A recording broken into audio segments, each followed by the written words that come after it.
ఉత్తుత్తి కళ్ళబొల్లి మాటలు చెప్పే అధికారాన్ని ఎక్కిన చంద్రబాబు నాయుడు గారు మీరు మేలు చేయకుండా జగన్మోహన్ రెడ్డి గారిని అపఖ్యాతి పాలు చేయటానికి సాక్షాత్తు దేవుణ్ణి కూడా మీరు రాజకీయాల్లోకి లాగేశారు. ఎప్పుడో లడ్డు జగన్మోహన్ రెడ్డి గారి టైంలో లడ్డూని కల్తీ కలిసిందని మీరు ఎలా చెప్తారు? లడ్డు మా అయితే 4 రోజులకి అయిపోద్ది. అలాంటి లడ్డూలో ఎలా కల్తీ జరిగింది? ఏ రిపోర్టు మీరు ఆధారంగా ఉందని తిరుమల తిరుపతి లడ్డూలో కల్తీ జరిగింది? యానిమల్ ఫ్యాట్ ఉంది అన్నారు, జంతువులు కొవ్వు ఉందని మీరు అబద్ధపు ప్రచారాలు చేశారు చంద్రబాబు నాయుడు గారు. అది చాలా దుర్మార్గం. మీ అబద్ధ ప్రచారాలని అవన్నీ మీరు కళ్ళబొల్లి మాటలు, అసత్యాలు, మీరు చేసిన ఆరోపణలన్నీ నిరాధారమైనవి అని సాక్షాత్తు సుప్రీంకోర్టు జోక్యంతో సిబిఐ ఛార్జ్ షీట్లోనే అవి బట్టబయలైనవి. అవి మీకు తెలుసు. ఈరోజు మీరు మీ యొక్క నిరాధారమైన ఆరోపణలు, జగన్మోహన్ రెడ్డి గారి మీద మీరు చేసిన ఆరోపణలు, ఆధారాలు లేని ఆరోపణలు, సాక్షాత్తు శ్రీ వెంకటేశ్వర స్వామిని కూడా మీరు రాజకీయాల్లోకి లాగేశారు. ప్రపంచవ్యాప్తంగా ప్రసిద్ధి చెందిన తిరుమల తిరుపతి లడ్డు యొక్క పవిత్రతను భంగం చేశారు చంద్రబాబు నాయుడు గారు. మీరు చేసేది చాలా దుర్మార్గమైన ప్రక్రియ.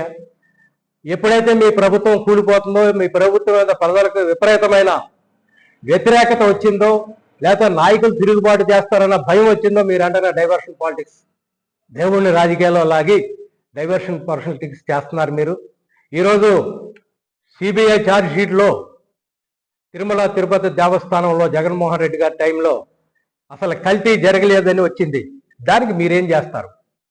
మీరు వెంటనే రాజీనామా చేసి మీ పదవులకు రాజీనామా చేసి దిగిపోవాలా? నైతికంగా అయితే అదే మీ బాధ్యత. నిరాధారమైన ఆరోపణలు చేసినందుకు మీరు ఏమాదిరి నైతికత మీకుంటే మీ పదవికి రాజీనామా చేసి జగన్మోహన్ రెడ్డి గారికి, ఈ రాష్ట్ర ప్రజలందరికీ క్షమాపణ చెప్పి మీరు సీఎం కుర్చీ నుంచి దిగిపోవాలి. నైతికంగా మీకు నైతికత అనేది ఉంటే. మీకు అది లేదు. దేవుడి మీద విశ్వాసం కూడా లేదు. కొన్ని కోట్ల మంది ఎంతో భక్తి శ్రద్ధలతో కొలిచే వెంకటేశ్వర స్వామిని కూడా మీరు అపవిత్రపరిచేశారు. కానీ నిజంగా చెప్తున్నాను చంద్రబాబు నాయుడు గారు, ఆ దేవుడనే ఆయన ఉంటే మాత్రం మీ సంగతి తప్పకుండా తీరుస్తాడు. మీకు ఎట్లాంటి శిక్ష, ఎంత గొప్ప శిక్ష విధించినా తప్పులేదని నేను ఆ దేవుణ్ణి వేడుకుంటున్నాం. అనేక మంది, కొన్ని కోట్ల మంది ఒక తిరుమల తిరుపతి లడ్డూని పవిత్రంగా చూస్తూ, ఆ లడ్డూ దొరికితే అదొక మహాప్రసాదంగా భావించి తీసుకుంటూ ఉంటారు. కానీ ఈ రోజున పరిస్థితి ఏంటి చంద్రబాబు నాయుడు గారు? ఈరోజు తిరుమల తిరుపతి లడ్డూ మీద తినాలా వద్దనే భయాందోళన మీరు క్రియేట్ చేశారు. అది ఎంత తప్పండి? అంతేగాని మీ రాజకీయం కోసం దేవుణ్ణి వాడుకోవడం చాలా తప్పు చంద్రబాబు నాయుడు గారు. ప్రజలందరూ గమనిస్తున్నారు. ప్రపంచవ్యాప్తంగా ప్రజలు మిమ్మల్ని, మీ యొక్క దుర్మార్గాన్ని, మీ పాపపు పరాకాష్ఠని ప్రజలు ప్రశ్నిస్తున్నారు చంద్రబాబు నాయుడు గారు. ఇది చాలా దుర్మార్గం. మీరు ఇప్పుడు ఈ అత్యున్నత న్యాయస్థానం సూచించిన, సుప్రీంకోర్టు సూచనల మేరకు ఈ భారతదేశపు అత్యున్నతమైన ఇన్వెస్టిగేషన్ చేసిన సిబిఐ రిపోర్ట్ని బట్టి మీరు నైతిక బాధ్యత వహించి మీరు గద్దె దిగిపోవాలని చంద్రబాబు నాయుడు గారిని వైఎస్ఆర్సీపీ పార్టీ చింతలపూడి తరఫున మేము కోరుతున్నాం. ఈ ప్రజలందరికీ బహిరంగ క్షమాపణ చెప్పాల్సిన అవసరం ఉంది.